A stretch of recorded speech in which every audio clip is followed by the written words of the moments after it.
few years now. And the recording has just started. So it's time to be very professional. Welcome everybody to our webinar, Sharpen Your Skills for our Hogan certified practitioners. Some of the items that we're going to be going over today is really to kind of sharpen your skills around mastering advanced interpretation techniques. There's no secret that there is an additional session that individuals can take, certified practitioners, called our advanced interpretation. And this is touching on, the webinar today is going to be touching on some of the techniques that we teach in that course. So once again, thank you very much for joining. I've got our in-house Hogan expert, Zara, here that's going to be running through all of these pieces.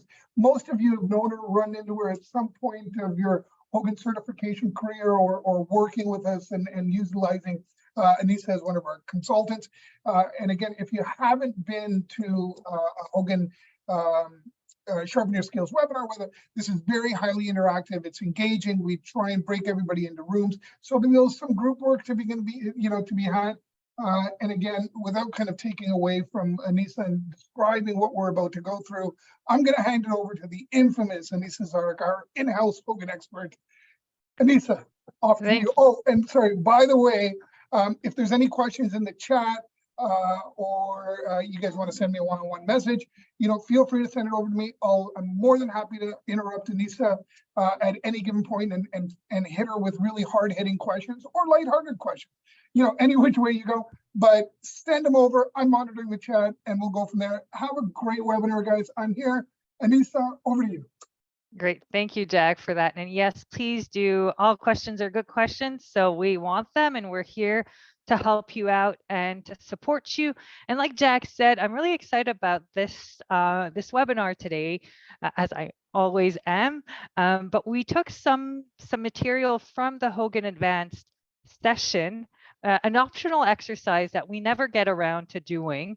So I'm like, let's get to do this exercise. So today we're really sharpening our skills and we'll look at the profile in its entirety as we always want to do, but we're going to zoom in on 4 dimensions, trying to sharpen our advanced techniques to looking at maximizing our interpretation based on understanding different scales and digging in terms of understanding the subscales, right? So I'm really going to zoom in on the 4 dimensions that we've put in and what can we extract from the subscales associated with those dimensions.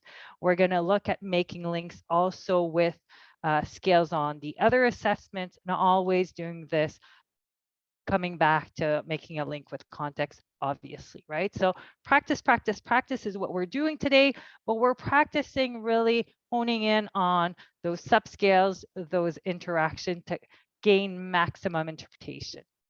And by maximum interpretation based on individual scales, not overlooking the power of a low score or a moderate score also in our interpretation. So these are some of the advanced techniques that we're going to do.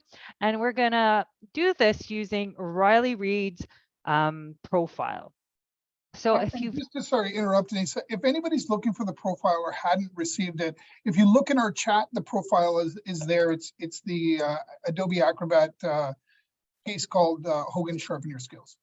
Exactly. And basically, Riley Reid is a high potential manager that just joined recently, a few months ago, the Reston Corporation, a large upscale hotel hospitality chain. And Riley has worked in that industry for quite some time now, for over 20 years, and worked, I guess, we'll say that Riley is a man and for today, having started in reservation while in college and just working up to his current position as Northeast Operations Manager. So basically what's interesting to know is that Riley has been working as a regional operations manager for the Wellington Group for the last 5 years, which is actually Reston's main competition, and joined Reston just 10 months ago. So still relatively new to Reston, and joined in this regional operation manager role. but has accepted this lateral move, knowing that there would be opportunity for growth, but the opportunity for growth is kind of showing up a little bit more quickly than was anticipated, as the VP of Operations is looking to retire a little bit sooner than expected, right? So this is a nice opportunity for Riley, but at the same time, what we see is that Riley is open to this, but a little bit feeling uneasy about how quickly this is showing up. And we'll look at the profile in terms of what might be making Riley feel uneasy.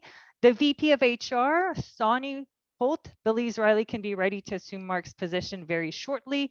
So this is the VP operations role, and has arranged for Riley to take obviously the Hogan assessment, but also do a 360 survey, which we don't have access to. This is underway, but now we're going to focus on looking at Riley's profile. Now, what we see here is that we want to do this in a development context to help Riley, move towards this VP role, get Riley ready, identifying strengths and watchouts, blind spots, but also looking at these 4 dimensions of leadership. In the original exercise, there are 7 dimensions of leadership, but for today, knowing that we only have an hour, we're going to focus on these 4 dimensions of leadership. Any questions about the scenario? Not yet. All right, so we're going to look at the self-management piece, the results orientation piece, the people management style, and the process management implementation style for this VP of Operations role. So you'll be put in breakout rooms, and basically we're going to focus on these 4 dimensions: self-management, results orientation, people management style, and process management implementation style.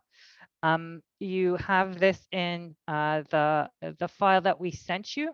For each of these 4 dimensions, identify key leadership strengths, highlight main watchouts and areas for development for the VP operations role, and basically share your top recommendation, 1 or 2 recommendations to facilitate success in the VP operations role.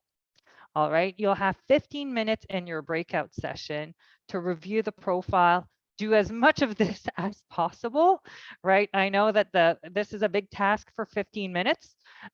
So you can also, tackle the different dimensions.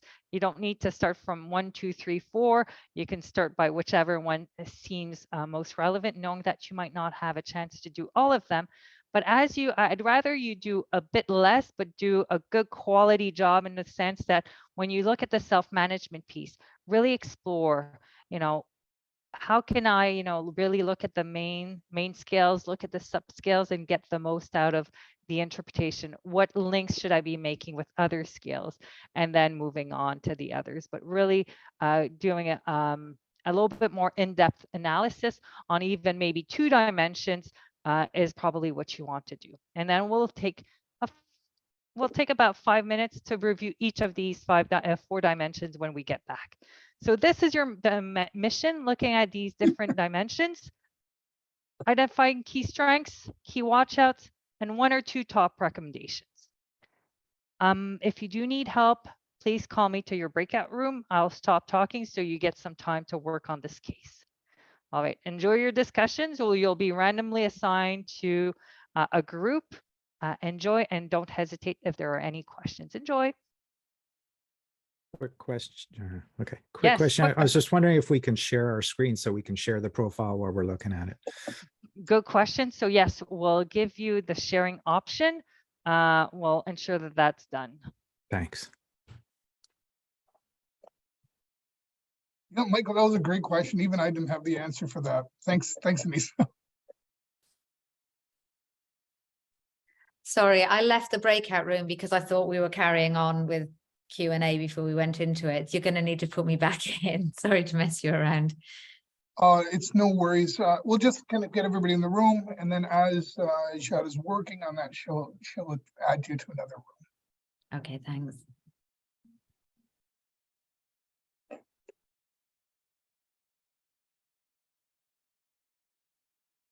All right, and then just making sure that everyone can share. So Jade, I don't know if There we go. And Greg is the only one left. okay.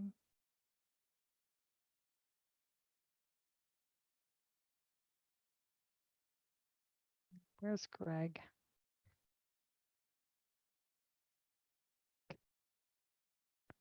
There we Greg go. is there.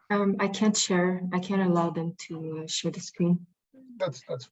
But there should be an option. I know that I can, maybe we can just stop the recording to figure this out. Um,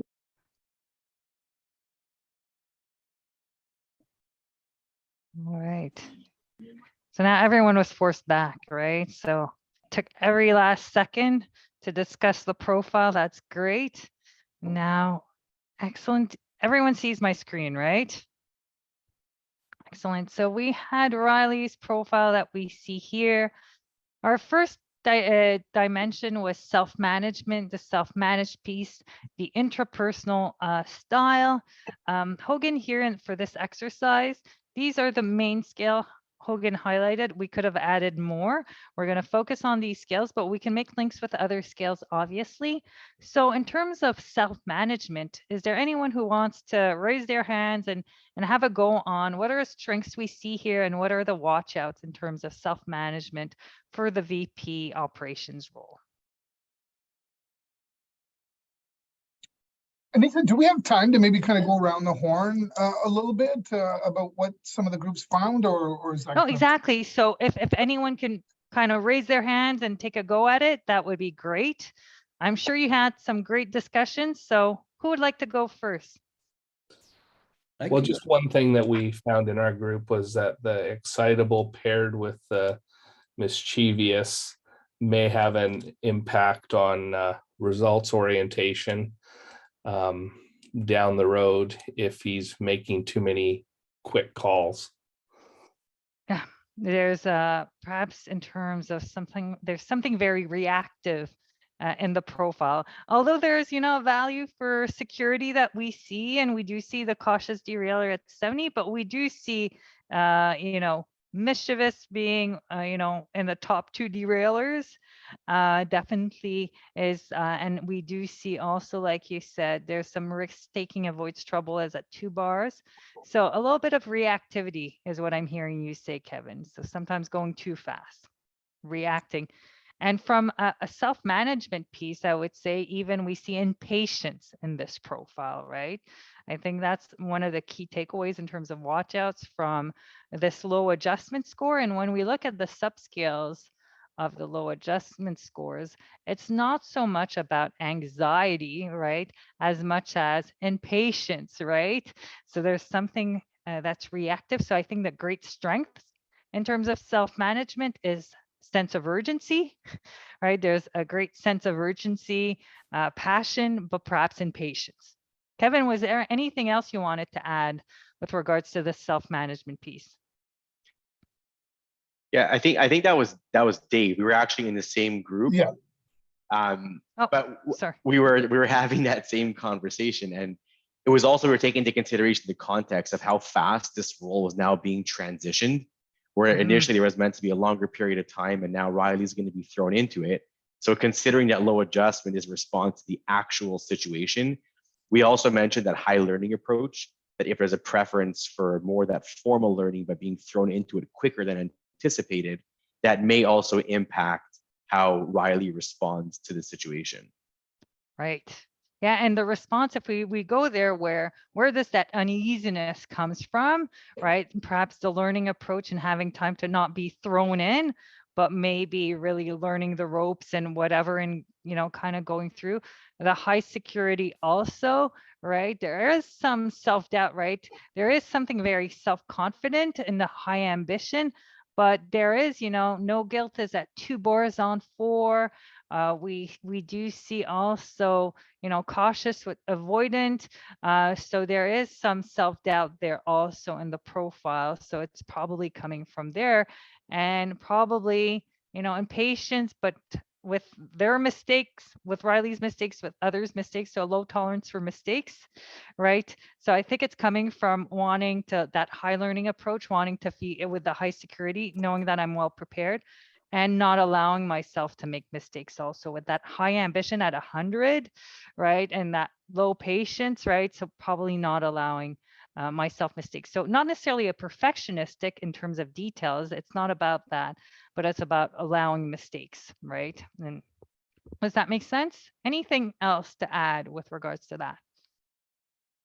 All The right. one thing that jumped out for our group under adjustment was the high calmness. Yes. How did you make sense of that with the impatience, but the calmness? Yeah, we were trying to unpack all that, and you know, it's almost like I was getting a sense that almost, you know, Riley's wearing a bit of a mask, like he knows how to present himself, you know, especially when we look at, you know, recognition and stuff like that. But there's a bit of a calmness. He kind of knows all the pieces and where to move them around in order for him to kind of get the spotlight. Yeah, and what we see is just making a note of all of these is great, right? So there's the calmness and the not anxious, which are high, Yeah. which suggests that he's likely able to stay calm in a crisis, not bothered by deadline or, you know, like calm in the storm, right? Probably more what gets him is that's it, people not doing their job, impatience with people's flaws, people not doing things right, mistakes, right? And so we see a tension coming from probably, you know, he's a go-getter with that ambition at 100, right? But he can probably tolerate quite a lot of stress and stay calm until he doesn't, right? And this is where we see the excitable kicking in also, Yeah. right? So excitable is high. So yes, in many situations, it's not so much about tolerating stressful situations, but more about impatience and frustration. So a little bit of that type A, right? Very driven and impatient that we're seeing, and very calm under crises, under, you know, this is stressful maybe for others, but not necessarily for Riley. And probably where we see is that even if he's impatient, he can probably stay calm until he doesn't.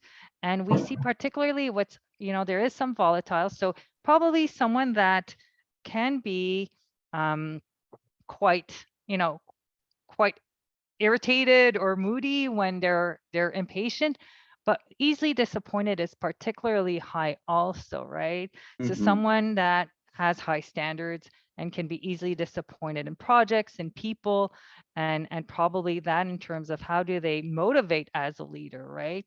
And we probably know that, you know, we've disappointed Riley, right? So in terms of people management, that will come back and we'll have interesting links to make with that lower interpersonal sensitivity, the tact, the altruism that's lower, right?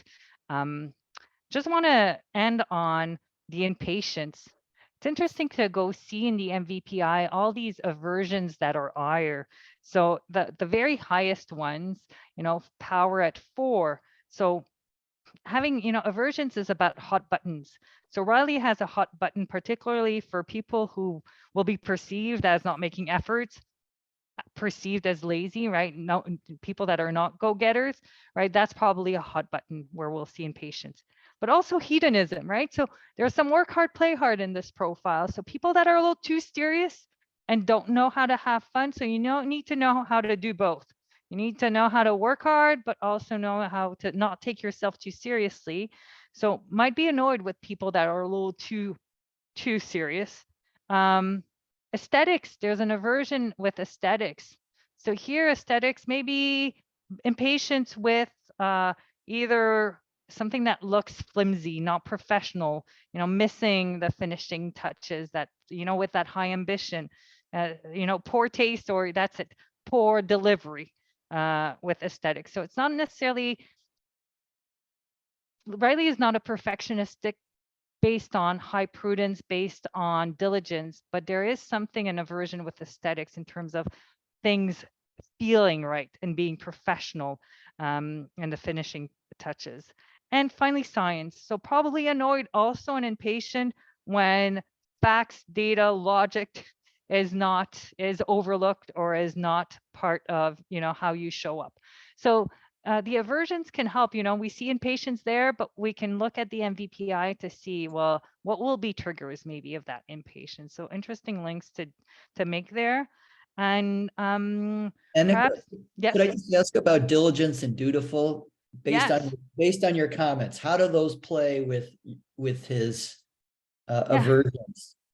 So the diligent, I would say, is that what I see in terms of diligent here is probably someone that's it, is not, the prudence is at 52. There's a little bit of a push and pull between, high security and then going too fast in this profile that we can take. At best, sometimes it can equal each other out and it can be a good thing, but sometimes it can maybe create some tension. And what I see is probably sometimes with the lower diligence is in terms of how Riley delegates, right? We see someone that doesn't want to handhold, right? With the altruism that's lower, the diligence that's lower, ambition. So probably expects really high delivery, but won't necessarily, walk you through it. So sometimes, could I be a little bit more hands-on in terms of, and this is the implementation piece that we're going to see. So maybe we can, are there any hands, Jag, in terms of? There was just a couple. They put them down since, but I'm just going to circle back to Brandy. Did you have something to add that you? Well, one of the things, so that when I first looked at the profile, that I looked at my workbooks and that I kind of ascertained was the relation between adjustment and ambition. And so I kind of right off the bat framed this person, was one of the first things that happened as, yes, very ambitious and competitive in that way and driven, but also inwardly very critical. And kind of very much so. And it I think shaded a lot of maybe how I then interpreted after that. And I just, at the time I put my hand up and I can't remember actually what you were saying at the time, but it just was a really stark contrast. Oh yeah. The empathy, the calmness, lack of empathy that I get, but that calmness. And I just, I found, like, I wondered if my latching onto that, and I was looking for your kind of feedback on that, was maybe off in how I looked at that first, and then it kind of framed how I saw the other things. And some of those salient points that you brought forward kind of didn't pop as much for me because I had this interpretation that inwardly this person was probably very critical. And maybe struggled with that, and it kind of offsets that performance aspect. But I didn't get that sense from the reading I was getting through you. Yeah, no, definitely. This is someone. So we see, and I focused on the impatience, right? But there's impatience. No complaints is at 1 on 4, right? So someone that is quite the sharp critical acumen, glasses. Don't tell me the glass is half full. I know it's half empty, right? There's definitely that, right? And we see someone with no guilt at 2 bars. So impatience with others, but impatient with themselves, right? So yes, there is a strong sense of being critical with oneself, with others in terms of what I expect from others. At the same time, non-anxious is at 3 bars, right? And ambition is at is top. It couldn't be higher, right? So very, very driven, right? But very self-critical. So the strength in terms of self-management is driven and reactive sense of urgency. Let's go do it, right? And again, with not destabilized easily in terms of anxiety, right? So I can take on and I can remain, even if I'm stressed, stay calm, right? But I will get perhaps irritated, I'll get frustrated, I'll get impatient, right? It's that sense of urgency that's more an impatience. And yes, a lot of someone that's quite critical, and that will reflect in terms of their own self-management, in terms of energy management, but also probably in terms of managing others also. And others might feel like that this person is very, quite candid in terms of management style, someone that tells it like it is, but also people might feel like this person is quite critical and not necessarily feel supported, right? And feel like, not comfortable opening up about mistakes with Riley. Thanks, Anissa. So, I'm sorry, Brenda, did you have? No, that's it. Okay, Thank you. perfect. So you're not I'm just- off. We were on the same page. Yeah, so I'm just going to go to Tracy real quick. I know that she had her hand up before, Greg, and what we'll do is we'll kind of limit it here before we kind of move off to the next phase. I know we can go into this for a long time. The beauty is, I know we kind of finish at 12, but Anissa and I will stay on and answer kind of more questions as it goes. But just in interest of kind of making sure that everybody gets a part of the deck, Tracy, is your question still up? Yep, it's a quick one. So this is a question that we had as a group. I may be covered in the advanced interpretation session, which we're probably going to take at some point. But how do you distinguish when there's a high adjustment scale overall, but also high calmness versus this guy who is low adjustment, but high calmness? Like, what is the differentiator there? Should we still interpret that as high calmness when the low adjustment is at 13? Yeah, well, so yes, always remembering that a subscale has about 2, 3, 4 items. The beauty of the subscale is that it's more specific on one. All the questions resemble each other more, and this is about how emotionally expressive I am, right? So this is telling us that even if I'm stressed, even if I'm happy, if I'm impatient, stressed, I can, I'm somewhat less emotionally expressive, right? So someone that has calmness high is a little bit more less emotionally expressive. Someone that is low in calmness will be very emotionally expressive. They wear their emotions on their sleeves, right? So this is telling us that day to day, even if I am impatient or anxious, I will probably remain more calm. That being said, we also see excitable being at 90, right? So this is why I'm saying calm until I'm not. We're also seeing even tempered being lower. And remember, these 3 scales are more what shows outwardly. This is more what, so this being lower with this higher, I might be impatient, but people don't know. Even tempered, people might see that a little bit more. The no complaints, I might complain a little bit more and assert myself on what I find is not up to par, right? So this is what we're going to see. So even though we see someone that can remain calm, we can see someone that can seem critical also in this. And Gotcha. we have the excitable that pops up also. So yes, many situations where he is calm, but then when he lets his guards down, we're seeing that frustration. We're seeing that impatience. Thank you, Anissa. You're welcome. Greg, is there anything that you need to add before we kind of move off to the next page? The only thing that our group talked about was, I'll just say it's under cautious and high avoidance and reserve, introverted and unsocial. And we also wondered that some of that calmness might be that disappointed, they don't know how to do it, so I'm just going to go and do it myself, and I'm going to really drive that forward and going forward. And as they shift to the VP role, thinking about, I can't do it myself anymore. It's about leading others, and that was just something we wondered if there was something there as well that echoes a lot what you're already saying. Yeah, definitely. And what we see is there's a part of Riley's profile where exhibitionistic entertaining is quite high.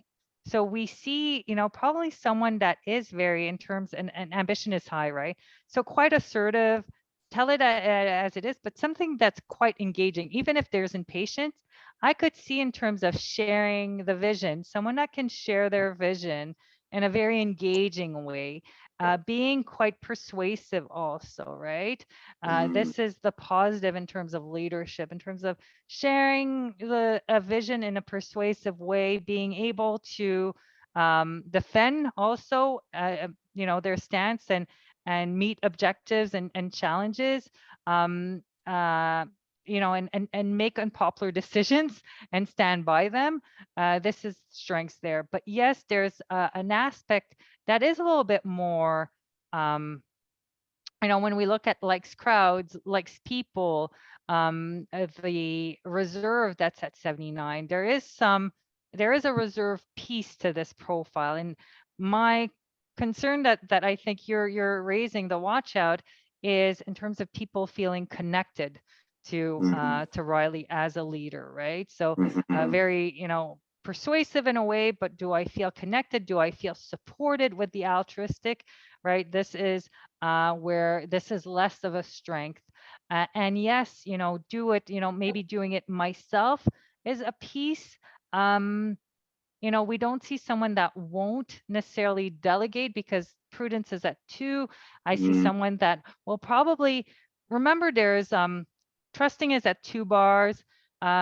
Cynical, mistrusting, also we're seeing a little bit of that with the skeptical. With advanced technique, even if skeptical is at 67, we'll allow ourselves to look at, cynical and mistrusting are a little bit present. We notice that trusting is at 2 bars, good attachment. So specifically trusting maybe people in authority roles, right? That might be a sensitivity there. But my guess with what I'm seeing is, Riley might not trust anyone right off the bat, but they'll trust people that deliver and probably delegate to those and not micromanage them and not seek to do everything themselves, but delegate to people who perform. That's my guess. People who do not perform, I don't think they'll have the trust to delegate, and maybe a little cynical and mistrustful.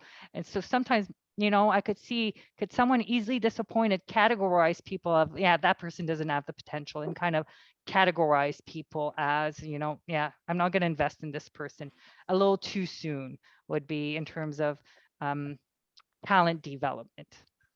Does that make sense? Yeah, that makes sense. Yeah. All right.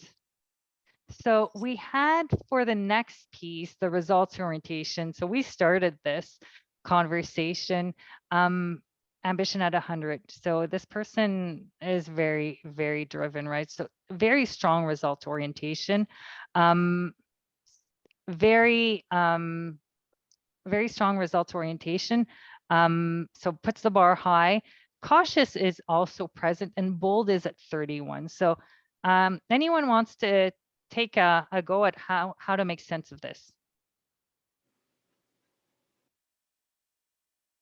Yeah, we talked about how he seems to come across as being a better manager, managing up versus managing down, and that he probably enjoys playing intellectual games to test where he can see where the territory is in terms of where he's going. It's interesting when you say managing up, Michael. Again, I could see how in terms of managing up, someone that doesn't, good attachment is lower. I just want to go back here. Good attachment is lower, right? So someone that will feel the weight of authority more easily. Again, trusting is at 2 bars. We can't read too much out of this, but there is cynical and mistrusting here too, right? So again, under, when the stakes are high, maybe I'm a little mistrusting, cynical, if I let my guards down. And I wanted to add the good attachment, and also dutiful is at 24, which is not particularly low. But if I look at conforming, that one's 1 scale on. So there's actually, probably, we do see that resonates with what you're saying, Michael, is that for power, I like to, I don't like laziness or perceived laziness or lack of effort. And I like to surround myself with people that are go-getters, right? And I like to surround myself, recognition maybe is even more particularly associated to what you're saying. People that are, high visibility, status and rank probably matters. Recognition is an important value. So very aligned with what you're saying. Perhaps a little bit of a distrust and maybe challenging authority sometimes also. And I wonder if sometimes Riley could be perceived as challenging authority a little bit in in a little bit too much is a potential with that lower conforming score. Yeah, I agree. And that's what we talked about, that he wouldn't necessarily confront people, but he would challenge the issue. Yes. And so, in so doing, kind of like a cat mouse, see what you're going to do next. Yeah. Yeah, definitely. And we'll see that, so very tell it like it is in terms of people, but sometimes maybe a little ruffling feathers or lack, a little too direct. So all this to say that strengths in terms of results orientation, very driven, very, driven, extremely goal oriented, competitive, eager to achieve, will accept challenging projects, take initiatives, have a career agenda. So this is, there is still, the bold is not high. So this is kind of reassuring also, right? In terms of not seeming arrogant, right? So yeah, maybe sometimes a little too abrasive and direct, but at the same time, not particularly arrogant, right? There's some of, the ambition, very direct, forceful, but we're not seeing the bold being, particularly an issue, which kind of reassures us, but nevertheless may seem forceful, may seem intimidating. So sometimes, even though there is some inwardly self-doubt, right? So that might be why we're not seeing bold so high. Jen. Hi, Anita. In our group, wondered whether his results orientation would be more about him and his success rather than the success of the team. So a little bit me before we. Yeah, there is some of that, right? Especially since we see affiliation being lower, altruistic recognition is high. And sometimes people say, well, will the person give recognition because recognition is high, or will they keep that recognition? And, again, we don't have a crystal ball here, but when I see, likes people lower, affiliation lower, although the occupational preference is higher. So at least there's something there that I, at work, I like work where I collaborate with others, but I'm not sure the recognition will necessarily be shared. So I'd be curious to look at the track record and because we see a little bit more of someone who will be critical than someone who will give a lot of recognition to others, right? So perhaps a little bit more seeking that recognition for myself, like you said, is a potential watch out in terms of, and that could be a good recommendation, like to give more recognition, to celebrate successes, and to use that high hedonism to kind of do that also. Daniel. Yeah, so further on your point on the low bold, and you did touch on it just as you were rounding up now, the somewhat high entitled under the subscale, combining that with low affiliation and the high ambition will be a watch out, having a sense of entitlement. That's just wanted to call out.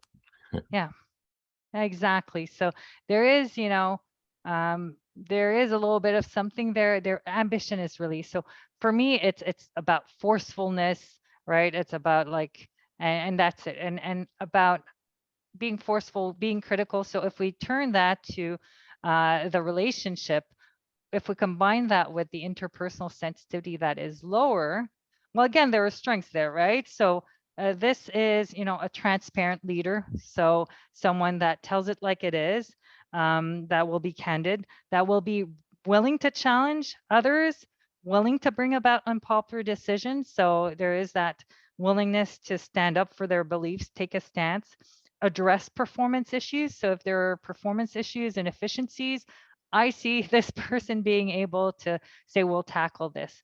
The watch outs though is others might feel intimidated, right?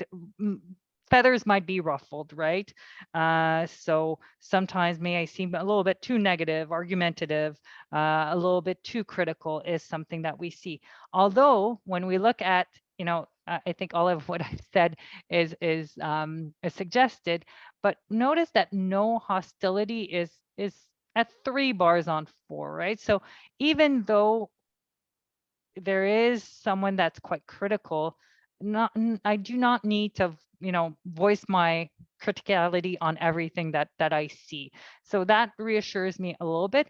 Easy to live with is at 1 bar. So Riley likes things his way, right? And perhaps a little bit set. So, impatient when not, my way is not, but there is caring, right? Sensitive, maybe not much tact, but there is caring there, right? So, how can, Riley make more place to showcase this, right? Because we might not see this. And I would work from a development point of view that we see the caring, but others might not see it because they might see the lack of tact. They might see also the likes people is lower.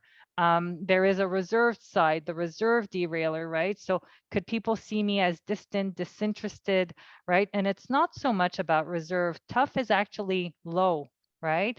But it's maybe about being a little bit less approachable, being very task focused, but not connecting with people, right? So how can I connect a little bit more as a leader with others to gain their trust, to make them feel supported also. So this is in terms of and obviously altruistic. The strength with the altruistic will promote self-reliance. And at the VP role, probably this is, will surround with themselves with, managers or directors that are very autonomous and self-reliant. But when people do have development needs, how can I support them a little bit more? But great at promoting self-reliance is what we're seeing here.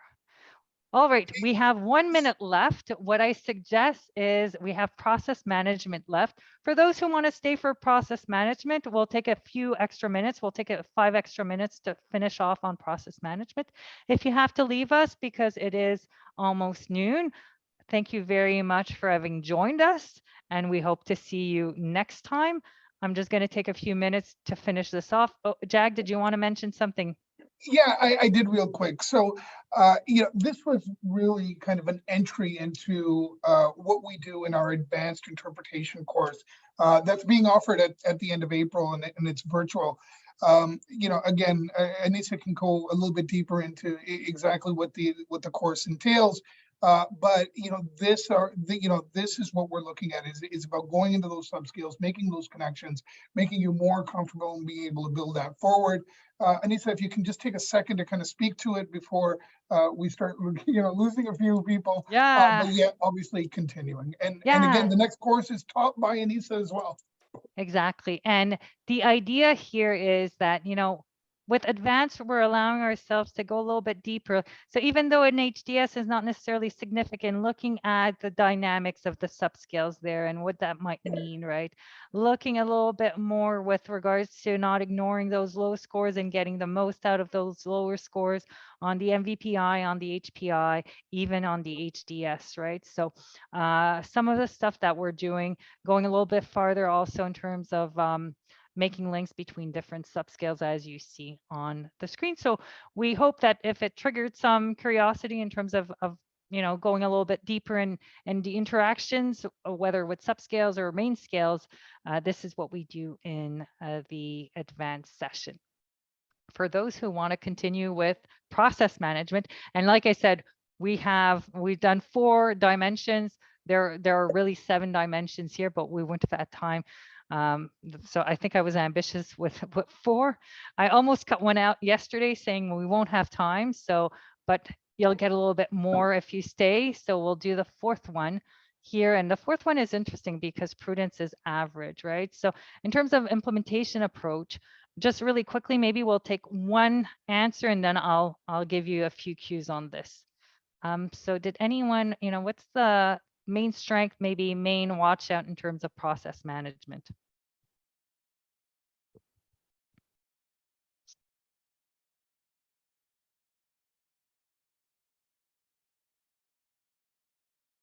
Kevin.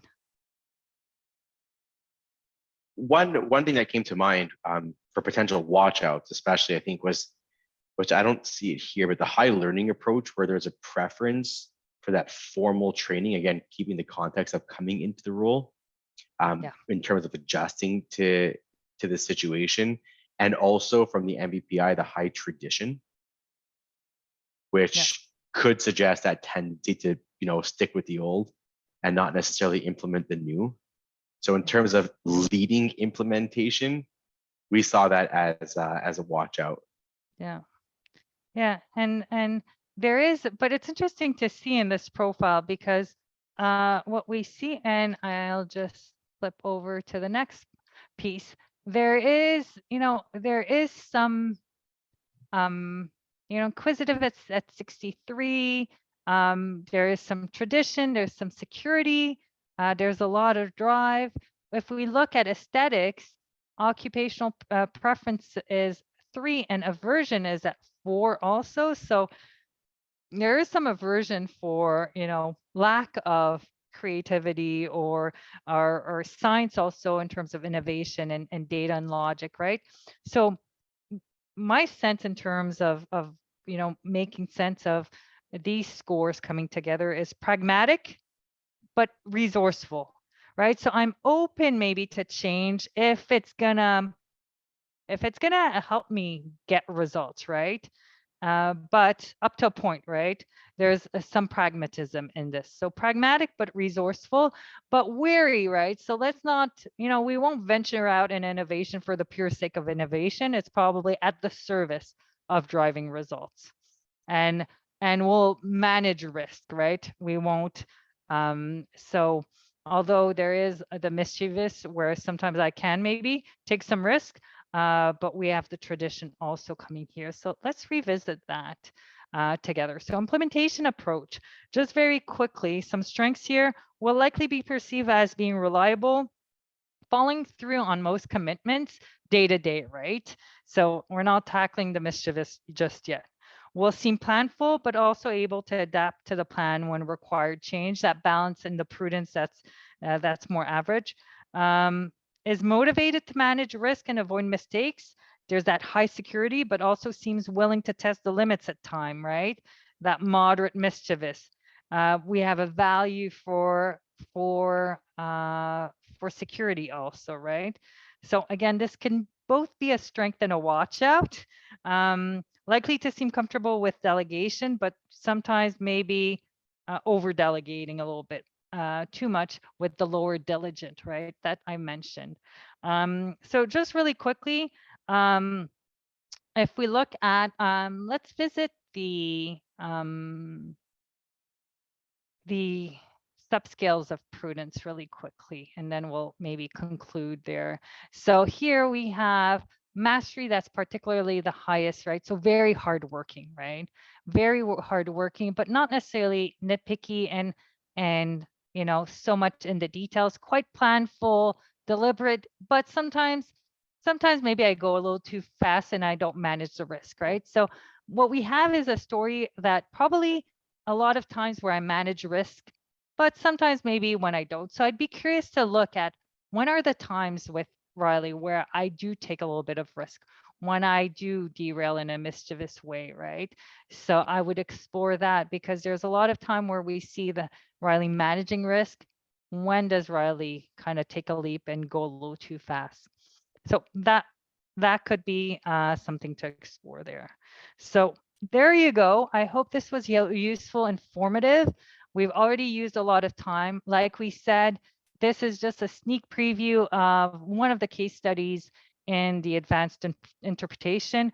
We go through the mechanics of exploring low scores on all 3 low and moderate scores, making the most out of that in the advanced. We are looking at really exploring low HDS scores and making sense of that, low MVPI scores, looking at subscales in more depths, and then looking at all of this using a few case studies in the advanced training. So I hope to see you, if not at the advanced interpretation, maybe at the next Hogan webinar.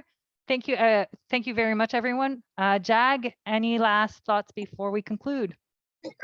Again, thank you very much for attending. I know we ran a little bit over, but the passion in all of you about learning really kind of shows here. Thank you very much for attending. Obviously, you're on our list for future sessions.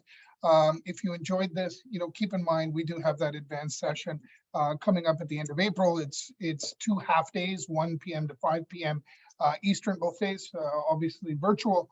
And if you're interested in joining, please feel free to let me know. and we'll get you registered and going. Again, thank you very much for attending, and I hope you guys learned as much as we wanted to kind of give you, and beyond that. But we'll at a minimum see everybody at the next Sharpen Your Skills. Thank you very much. Take care. We'll see if there's any, if